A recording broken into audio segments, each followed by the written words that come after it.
The Assembly will hear an address by His Excellency John Dramani Mahama, President of the Republic of Ghana. I request protocol to escort His Excellency and invite him to address the Assembly.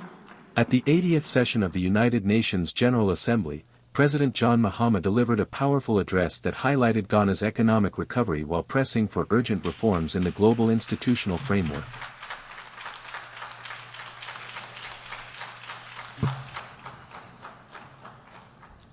Thank you, Madam President, Mr. Secretary General, Excellencies, ladies and gentlemen. At this 80th session of the United Nations General Assembly, I'd like to speak about Africa's role in the future of this organization. However, it's impossible to do that without first considering the collective role that Africa played in its founding, which was small and relatively insignificant. Of the 51 member states involved in the founding of the United Nations in 1945, only 4 were African: Egypt, Ethiopia, Liberia, and South Africa.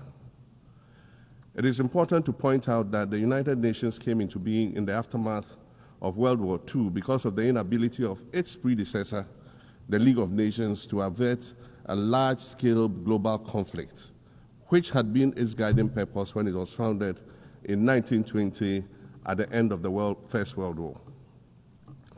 Out of the 42 founding member states of the League of Nations, only 3 were African: Liberia, the Union of South Africa, and Ethiopia. Egypt was to join later in 1937. Africa's overall participation in the organization's founding was minimal and relatively unimportant. That's because before all the other talks and meetings, representatives from a group of 14 nations gathered in Berlin for a series of discussions that began in 1884 and which led to the partitioning and formal colonization of the African continent, which is also called the Scramble for Africa. It has famously been written that past is prologue. Well, in the past, the majority of the 54 nations that now comprise Africa were never offered a seat at the table where plans for a new world order were being drawn. But, Madam President, as fate would have it, the tables are turning, and Africa's role in the authorship of whatever is yet to come for this world is going to be huge, and it will be consequential. According to this organization's own projections, by the year 2050, more than 25% of the world's population is expected to come from the African continent. Additionally, by 2050, 1/3 of all young people aged between 15 to 24 will be residing on the African continent. So you see, the future of this world is African. Allow me to say this once again a little louder for those of you in the back. The future is African.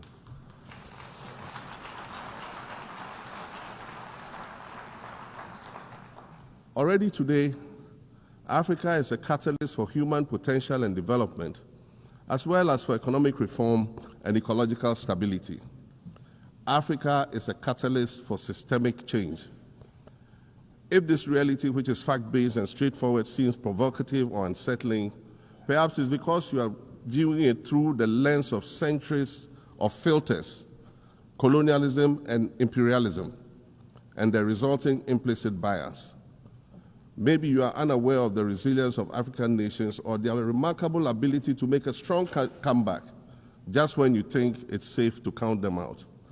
That is what is happening right now in my own country, Ghana.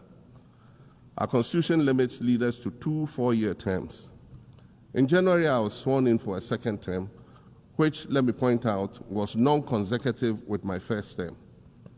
Our currency, the Ghana cedi, was rapidly depreciating.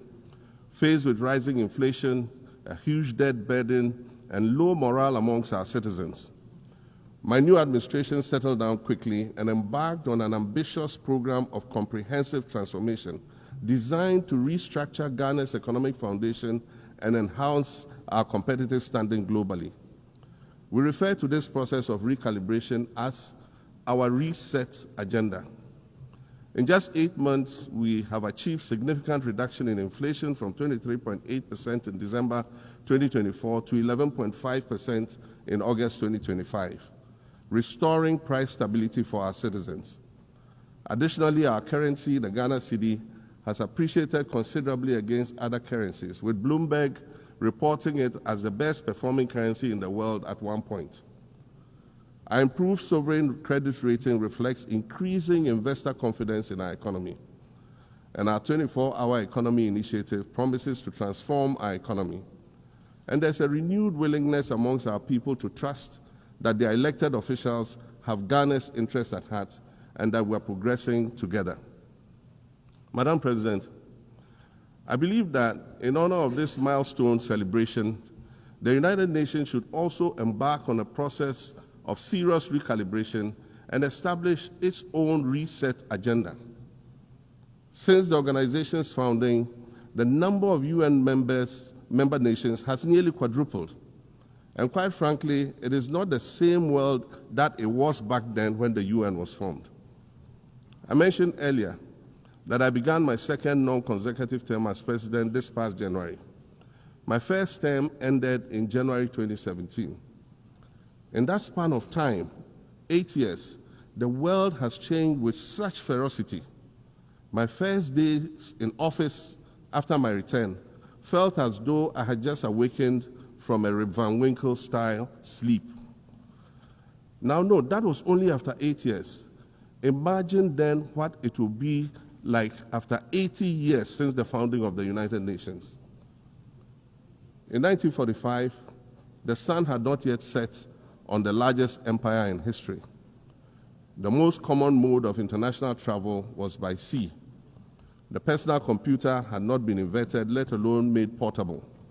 And television, a new convenience, was still in its infancy, albeit in black and white color. Relations between the US and the Soviet Union were turning frosty, with Winston Churchill declaring that an iron curtain has descended across the European continent.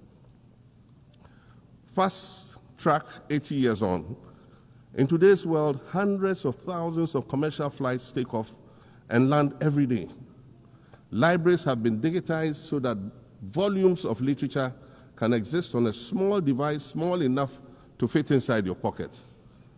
We live in a world of cryptocurrency, artificial intelligence, social media, the internet and its dark hidden dungeon of the dark web, all of which carry a potential threat to global peace and security.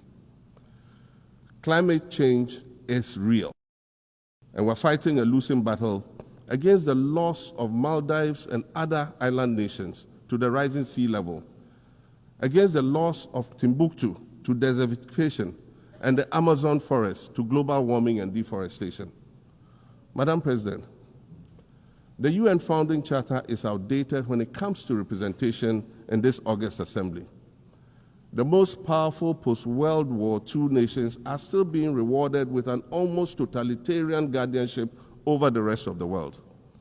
And yet, the first sentence in Chapter 2, Article 1 of the UN Charter declares that the organization is based on the principle of sovereign equality of all its members.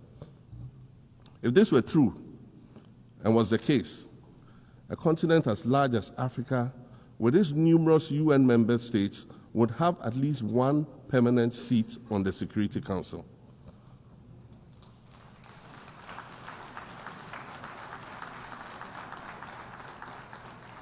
Furthermore, we believe that veto power should not be restricted to only 5 nations, nor should it be absolute. There must be a mechanism in this House for the General Assembly to challenge a veto. No single nation should be able to exercise an absolute veto to serve its own interests in a dispute. In 1995, during the 50th anniversary of the United Nations, Nelson Mandela stood in this very spot, and he said, "The United Nations has to reassess its role, redefine its profile, and reshape its structures. It should truly reflect the diversity of our universe and ensure equity among the nations in the exercise of power within the system of international relations in general and the Security Council in particular. I close quotations. 30 years later, we African leaders are still making the same simple request for a permanent seat on the Security Council with the power of a veto. So today, Madam President, I stand here in this exact spot and ask the world, if not now, then when? We demand not only a reform of the Security Council, but also a reset of the global financial architecture, which is currently rigged against Africa. Africa must have a greater say in the world's multilateral financial institutions. And while I'm making requests, I'd like to call for the removal of the blockade on Cuba. As Dr. Kwame Nkrumah, our nation's founder, famously said, we seek to be friends with all and enemies to none. The Cuban people shed their blood on African soil in the fight against apartheid. And indeed, Cuba has been and continues to be a faithful friend of Africa. You see, the very fact that I can stand here and ask these things and say these things, and the fact that all nations can ostensibly gather here to address critical global issues, air our grievances, and express our concerns, that is what makes the survival of this organization so important. In every old city or village, you will find a town square, or a courtyard, or a plaza that once served as a gathering space for the citizens of the community and their leaders. Meetings and celebrations were held there, as were trials and elections. And these were spaces that brought people together and held them together as a community. Sadly, time and technology have eroded these spaces. Madam President, in many ways, the United Nations is the proverbial town square of our modern global village. And it has never been more critical for us to protect this one space that brings and holds the world nations together as a community. The internet, social media platforms, and artificial intelligence offer us the illusion of connectivity, when in fact what they do is reinforce isolation by using algorithms that ensure that we do not receive new ideas and perspectives, but rather more of the same content. We are served alternative facts and manipulated images, making it easy to disseminate disinformation and sow seeds of division amongst communities. Madam President, these are dangerous times. Our world is currently experiencing a rise in nationalism and economic instability. There's a general breakdown of multilateralism. Various acts of aggression have been committed against the sovereignty of others, and nations are attempting to circumvent the very safeguards that were put in place to prevent large-scale global conflict. These conditions are all too similar to the ones that led to the League of Nations' failure in fulfilling its mandate. The denial of visas to President Abbas and the Palestinian delegation sets a bad precedent and should be deeply worrying to all member nations of the United Nations. Ghana recognized the state of Palestine in 1988 and supported a two-state solution to the conflict since then.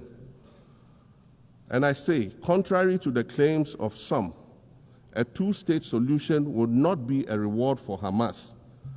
It would rather be a reprieve for the hundreds of thousands of innocent women and children and people who are facing collective punishment and forced starvation for no reason other than the fact that they are Palestinian. For nearly 2 years and for the fear of reprisals, we here in this General Assembly have been playing hide and seek with language to find the right words to help us avoid or excuse what we all know is taking place in Gaza. But here is the thing, it doesn't matter what you call it. If it looks like a duck, it swims like a duck, and quacks like a duck, well, then it must be a duck.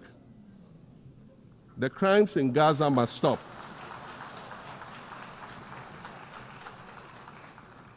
The crimes in Gaza must stop. Madam President, I also want to draw particular attention to the conflict in Sudan, which this body has described as the world's largest humanitarian crisis. 12 million people have had to flee their homes. And when we speak of migration, we refer to the 12 million new Sudanese refugees, whom we as a global community should be willing to assist in much the same way that many member nations readily assisted new refugees coming out of Ukraine. Let's dispense with the euphemisms and dog whistles and speak frankly.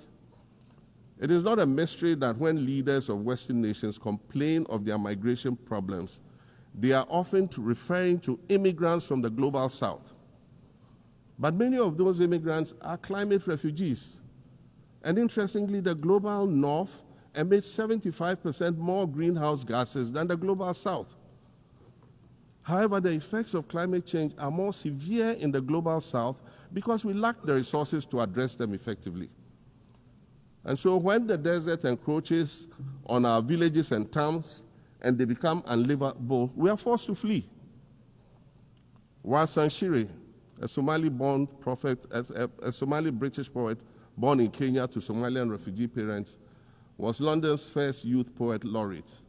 She writes in her poem titled Home. And it says, you have to understand that no one puts their children in a boat unless the water is safer than the land. No one bends their palms under trains beneath carriages. No one spends days and nights in the stomach of a truck feeding on newspaper unless the miles traveled mean something more than just a journey. Madam President, we cannot normalize cruelty. We cannot normalize hatred. We cannot normalize xenophobia and racism. If we're going to tell a story, let's not tell it slant. Let's tell all the truth. When we speak of migrants, we speak of Mami Ewusi Mensah Frimpong, a judge on the U.S. District Court for the Central District of California. She's the first black female judge on any of California's 4 federal district courts. She was born here in America to immigrant parents from Ghana. We speak of Peter Bosman, a medical doctor in Ghana who moved to the town of Piran in Slovenia in the 1980s and later became the first black mayor of Piran, the first black mayor in Slovenia and in the whole of Eastern Europe. We speak of T. Michael, the iconic Ghanaian Norwegian artist and designer. And of course, we speak of the late Kofi Annan, former United Nations Secretary General.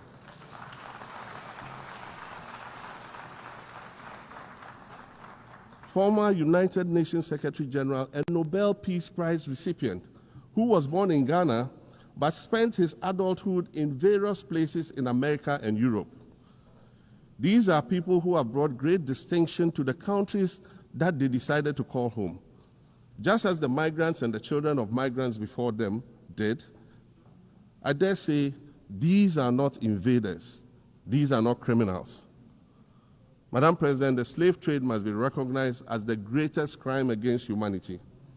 As the African champion on reparations, Ghana intends to introduce a motion in this August body to that effect. More than 12.5 million Africans were forcibly taken against their will and transported to create wealth for the powerful Western nations. We must demand reparations for the enslavement of our people and the colonization of our land that resulted in the theft of our natural resources, as well as the looting of artifacts and other items of cultural heritage that have yet to be returned in total. We recognize the value of our land and the value of our lives, as did our colonizers, as well as the governments that happily paid reparations to former slave owners as compensation for the loss of their property in quotes, and that property for which they received compensation was paid referred to enslaved people who had been freed. Madam President, an increasingly insecure world is witnessing upward spending on defense budgets of bilateral partners and steep cuts in official development assistance. Since July 2024, it is estimated that there's been a 40% drop in humanitarian aid globally. In this era of global uncertainty, Africa must exercise sovereignty over its natural resources to raise the necessary funds to ensure the well-being of its citizens. The days of parceling out vast concession areas to foreign interests for exploitation must come to an end.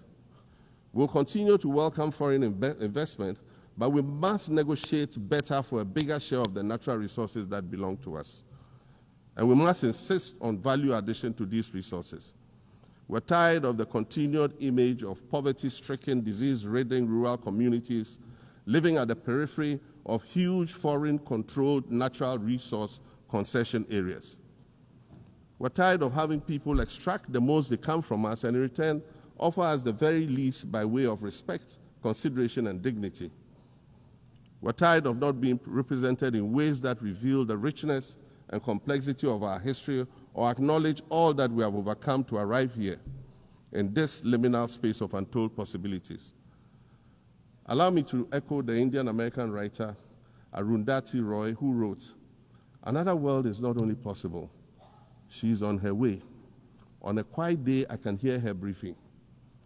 I want to add that for the sake of Africa, and quite selfishly for the sake of my 18-year-old daughter, I hope that this new world that is arriving is a place of safety and equality for women and girls.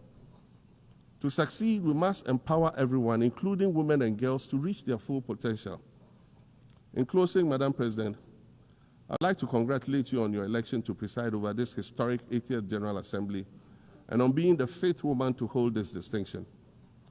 I'd also like to congratulate Her Excellency Nana Jane Opoku-Agyeman on being the first woman Vice President of Ghana.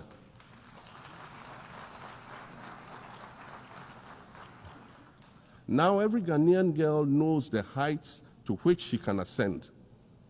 Words matter, but issues of representation matter even more, which is why Ghana looks forward to the appointment of a woman as Secretary General of this organization in the near future.